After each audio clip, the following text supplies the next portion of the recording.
Good morning. Good morning, world. Good morning, girl.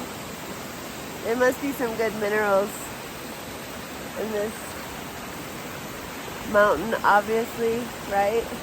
Or a stick she just really found that was petrified in love. I had the craziest dreams last night. Whenever I dog sit, I'm never sure how I'm going to sleep. And I haven't slept that great. So I'm waking up all the time, which is not unusual for me, but I'm really working at it. I'm going to start taking magnesium.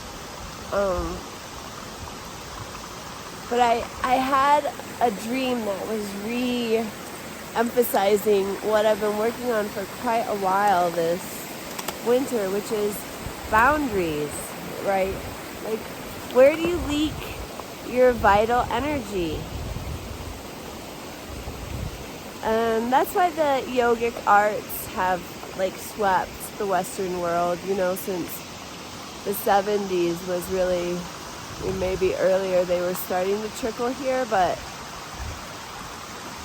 it's amazing how receptive people are and how pervasive it is now. And having lived almost 5 decades around the sun now, 5.0 almost, I remember when it was not accepted, and it was definitely, you were given like the scarlet letter and the eyes were rolled and it was not welcomed. And there was still so much fear in this country and in people's homes and in our culture as Americans, and especially maybe different, you know, regionally, like California, where all the nuts and fruits roll. Which is probably why I've always wanted to live there. So, where do you leak? Where are you leaking your vital essence today?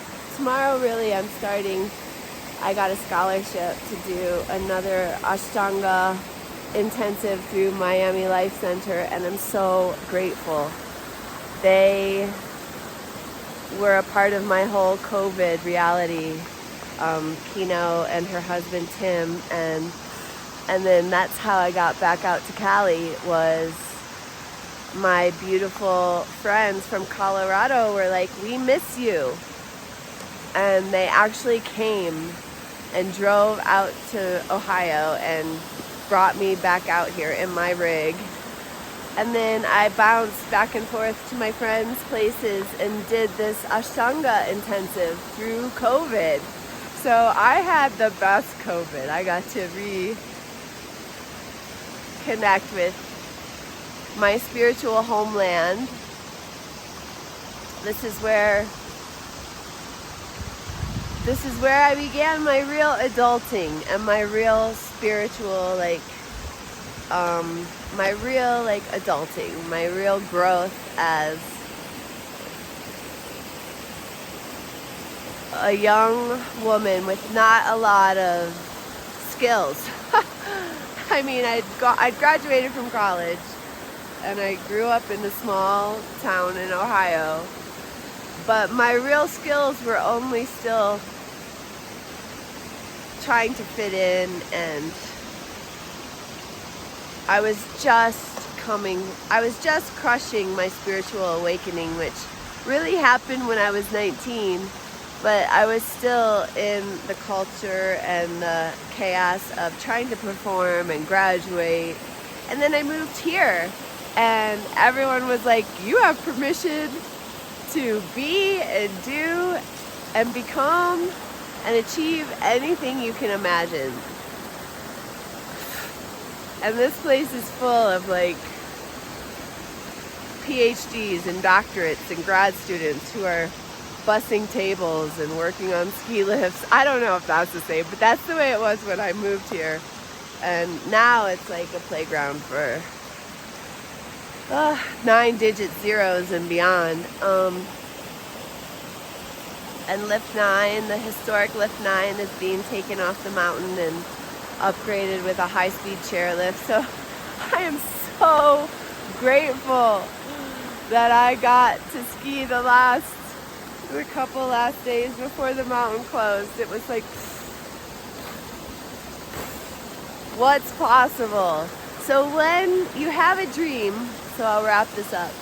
My dream was reminding me of where I'm leaking my mental energy. And so that's why I'm so grateful that I'm gonna start another Ashtanga training, because to really be a creator, and we wanna create out of a place of what our gut wants, what our heart wants, what our mind wants, right? We wanna create from that place of like alignment versus codependence, and versus victim, and versus playing small or on any level. And I've done it all, so I know what I'm talking about. So I'm so grateful when I have those glimpses of where I'm leaking, and I'm super excited to start doing the work of the discipline of yoga and Ashtanga practice in particular, because of the mental focus that I will carry through my summer and the goals I have set to accomplish screenplay writing that is like really paramount on my 2022 accomplishment list. So, where are you leaking, right? Because we're always leaking. We're all leaky buckets. Or cracked or broken, or buckets with so many holes. And you know, you can easily get some pine tar, some sand, some snow, and make little like band-aids in your bucket. Or you can really like do your work. And to do your work is always 100% taking responsibility for your life. All of it. All of it. And those heartbreaks and those betrayals and where you have been abandoned and let yourself down because of it all, that's where the real work, that's where the real love, that's where the real tests are. So I wish you happy spring. Take dominion over your mind and know what you're choosing to create now. You're going to see 3 months from now, 5 months from now, you know, depending on where you are and your ability to create and manifest and direct your light. A year from now, 2 years from now. That's why the Ascended Masters, that's why Jesus, that's why they are like the ones you want to call in to guide you and help you heal your heart and mend your heart, because they did it in the moment. Okay? So, yeah. When you're walking on water, let me know. The puppies and I are going to wish you good morning, happy day, happy creating, and happy self-actualizing. Go get them. This is your life. You can do it. Got so much love and support. XOXO.